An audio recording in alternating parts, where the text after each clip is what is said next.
Hello, my name is Bruce Marino, and today we're going to be tying a Hendrickson Nymph. Before we start tying, there are a couple of things that we need to do in preparation, and one of them is mixing dubbings. And how we do that, for the body, we take Squirrel SLF in a gray color and black peacock ice dub.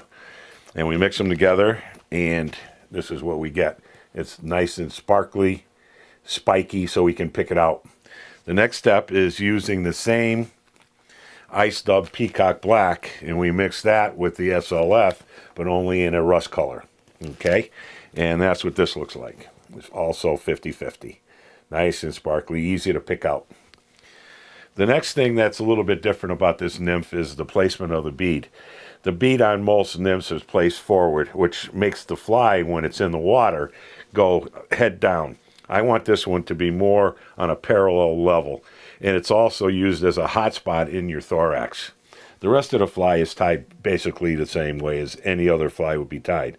We put a tail on, which consists of about 8 fibers off of wood duck or mallard breast. I always wet them. They're easier to control. Don't worry about getting sick. I've been doing it for 50 years, and I barely ever get a cold. Okay, we want to wrap this back, I would say about an inch or so long off the back end of the fly, and tie off your excess. Okay, the next thing would be your ribbing for segmentation of your body. I like to use French oval tinsel in a gold color, and we tie that on, and then from there we proceed with the body. The body, you want to, when you're creating your noodle, you want to make it nice and loose, not tight like you do a dry fly, because this has to be buggy and be able to be picked out a little bit, because a Hendrickson Nymph has pretty much gills all the way down it. More so in the front, which you will see when we're done with this. Now you wrap this up just behind the bead and put your spiral wraps in for your segmentation of the body. Tie that off. Trim that. Now, for your wing pad, I like to use, it's scud back. It's like a plastic material, and it's nice and jet black, very shiny, also very fish catching, very attractive to the fish. And here we go with the thorax, which is your peacock and your spiky rust. And this goes on a little bit, even lightly or dubbed, and a little bit longer. And you can see how it puffs up when I'm wrapping it behind the bead. And cross over in front, and you want to put about half the amount on that you did on the original thorax section, which is pretty much like that. And you can see how nice and loose that is.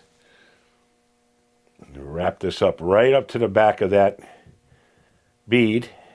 Wrap forward. I like to pull it back a little bit at times, and then you can put on your wing case. Okay, wrap that nice and tie it off. Whip finish. Of course, this is not done because we have to pick out those gills. Flatten it out.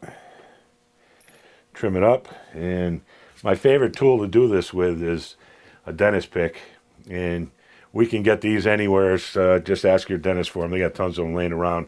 Or you can use any kind of little dubbing needle or a Dr. Slick brush. There's many ways of doing it, but I find this the quickest and the easiest. And all you do is just pull in here like this, pick it out. You want to get it flat, like this, and then trim it out. And you can see how nice and bushy that is as far as your gills.